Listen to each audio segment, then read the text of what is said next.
The confrontation between Iran, the United States, and Israel is entering another dangerous phase. With diplomacy still struggling to gain momentum, Tehran has issued a fresh warning to Washington. And this time, the message is unusually direct. Iranian security chief Mohsen Rezaei is warning that the current standoff could turn into a much more serious confrontation if Washington continues its pressure campaign against Tehran. At the heart of Iran's anger is the continuing economic pressure imposed by the United States.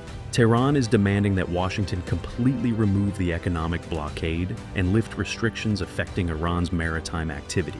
For Iran, these are not minor negotiating points. They are being presented as essential conditions for any serious de-escalation. And that brings the crisis back to one of the world's most strategically important waterways. Iran is making clear that it does not intend to simply reopen the Strait of Hormuz without receiving concessions from Washington. The current pause in fighting, meanwhile, remains fragile.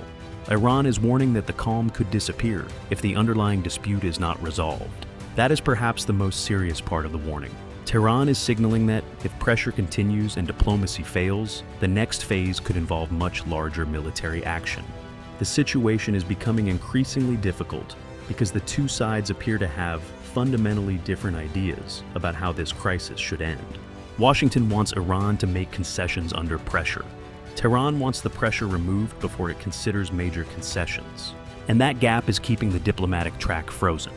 But the Iranian warning is also expanding into a separate and highly sensitive dispute involving Israel.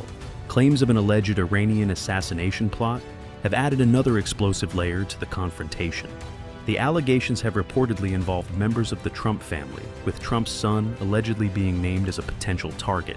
Iran has strongly rejected the accusations. Rezaei is dismissing the allegations as false and accusing Israeli Prime Minister Benjamin Netanyahu of spreading what Tehran describes as major lies. According to Tehran's argument, such allegations could be designed to influence Washington and push the Trump administration towards an even harder line against Iran. The rhetoric coming from Iran is therefore becoming increasingly confrontational. This escalation in language comes at a particularly sensitive moment, because behind the political accusations, there is still the unresolved question of the Strait of Hormuz. The waterway remains one of the biggest pressure points in the entire crisis. A significant share of global oil and energy shipments passes through the wider Gulf region and the Strait of Hormuz. That means the confrontation is not simply a regional dispute. Any prolonged disruption could quickly become a global economic problem.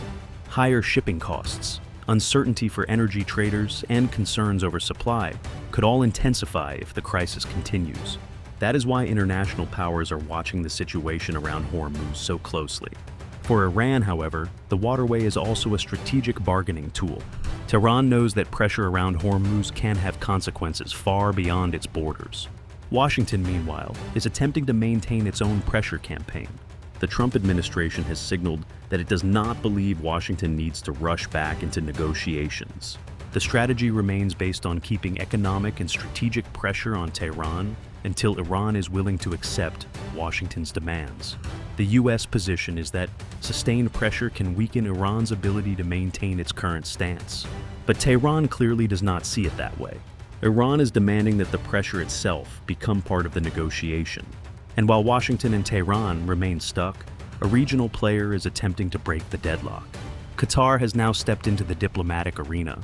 Qatar's Prime Minister, Sheikh Mohammed bin Abdulrahman Al Thani, is seeking to create an opening for renewed dialogue between Iran and the United States. Doha has previously positioned itself as a mediator in major regional disputes. Now, Qatar is attempting to use that diplomatic channel once again. One of the key objectives is reportedly to get Tehran to clearly outline what it would require for the Strait of Hormuz to reopen. That could provide negotiators with a concrete starting point. Instead of simply demanding that Hormuz reopen, Qatar wants to understand the exact conditions Iran believes must be met. But Doha's effort comes at a time when Washington is increasing pressure on countries that maintain economic links with Iran. The threat of secondary sanctions adds another layer of complexity. Countries trying to maintain trade or diplomatic channels with Tehran now have to calculate the potential consequences of crossing Washington. That makes Qatar's mission even more difficult. Doha has to navigate between two powerful and determined sides. Iran wants sanctions and maritime restrictions removed. The United States wants Tehran to change its behavior, and neither side appears ready to make a major concession without something in return. The strait therefore remains the biggest immediate obstacle to a broader diplomatic breakthrough. If Iran keeps restrictions in place, pressure on global shipping and energy markets could continue. If Washington refuses to ease its economic pressure, Tehran has little incentive to change its position. And if both sides remain locked in that cycle, the possibility of another military escalation cannot be ignored. The next stage of the crisis could now depend heavily on whether Qatar can persuade Tehran and Washington to return to serious negotiations. For Iran, the message is increasingly clear. No reopening of Hormuz without concessions. No major diplomatic movement while the economic blockade remains. And no acceptance of Washington's current demands. For the United States, the calculation is very different. The Trump administration believes maximum pressure can force Tehran to compromise. And Washington appears unwilling to abandon that strategy simply because Iran is threatening escalation. That leaves Qatar attempting to bridge a gap that is growing wider by the day. The diplomatic challenge is enormous, but the stakes are even bigger. A successful mediation effort could create a path towards reopening Hormuz, reducing tensions and restarting negotiations. A failed effort could push the crisis in the opposite direction. Iran has warned of a severe confrontation. The United States continues to apply maximum pressure. Israel and Iran are trading increasingly serious accusations. And the Strait of Hormuz remains at the center of the entire standoff. For now, the world is watching Tehran, because the question is no longer simply whether Washington and Iran will negotiate.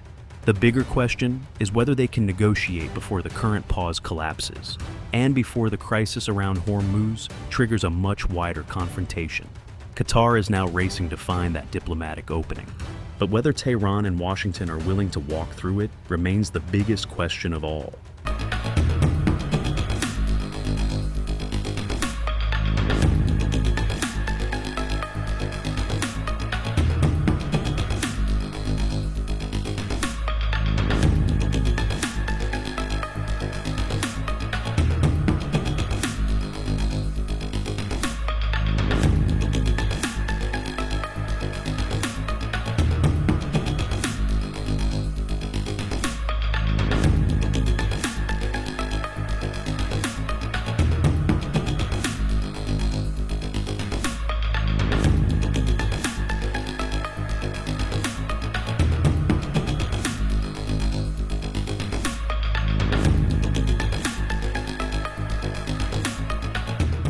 If you like this video, then like, share and subscribe to Mirror Now.